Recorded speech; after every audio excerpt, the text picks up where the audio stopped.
Et finalement, ce qui aurait dû être une seule heure devient une cohabitation forcée entre le couple, ce monteur de meubles, et le temps lui-même.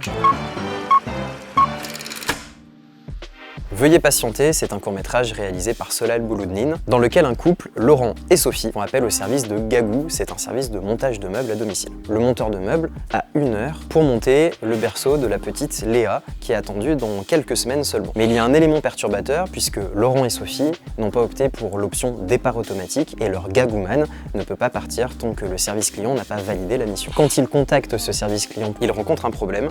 Leur temps d'attente avec le standard téléphonique est estimé à plus de 3 ans. Et de là démarre finalement l'intrigue de ce court-métrage. Le film va capitaliser sur ces micro-frustrations du quotidien et va en faire un ressort comique. En apparence, le sujet a l'air complètement anodin, mais sur la durée, il devient parfaitement inconfortable pour la famille. C'est là que le film transforme une situation très banale en scénario quasiment métaphorique. La présence prolongée de ce monteur de meubles devient finalement une sorte d'espace d'introspection forcée, où les personnages se découvrent finalement beaucoup plus que ce qu'ils auraient aimé le faire. Le film traite de plusieurs sujets de fond. L'imprévu, qui s'immisce dans le quotidien, l'accueil de l'étranger, l'accueil de l'altérité dans la cellule familiale. Et finalement, ce qui aurait dû être une seule heure devient une cohabitation forcée entre le couple, ce monteur de meubles, et le temps lui-même, qui est vraiment un personnage à part entière dans ce cours. Cette attente absurde met à l'épreuve leur façon de vivre ensemble. Il y a évidemment une petite résonance politique. Moi j'ai beaucoup aimé aussi le travail sur la musique, puisque ici il a été réalisé avec le groupe Feu Chatterton. Et puis alors vraiment ce qui est ironique, c'est que tout l'absurde et tout le comique de ce court-métrage repose sur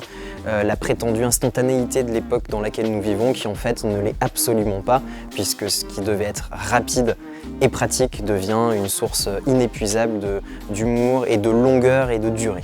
Et finalement, derrière tout ça, on s'en doute, on a une critique de notre époque, hyper connectée, ultra urbanisée, puisque c'est un peu le décor du film. C'est un cours très poétique, très drôle évidemment, qui apparaît un peu comme une fable moderne. Et ce court-métrage, lors de la séance, a reçu une standing ovation, et moi je trouve que c'est parfaitement mérité.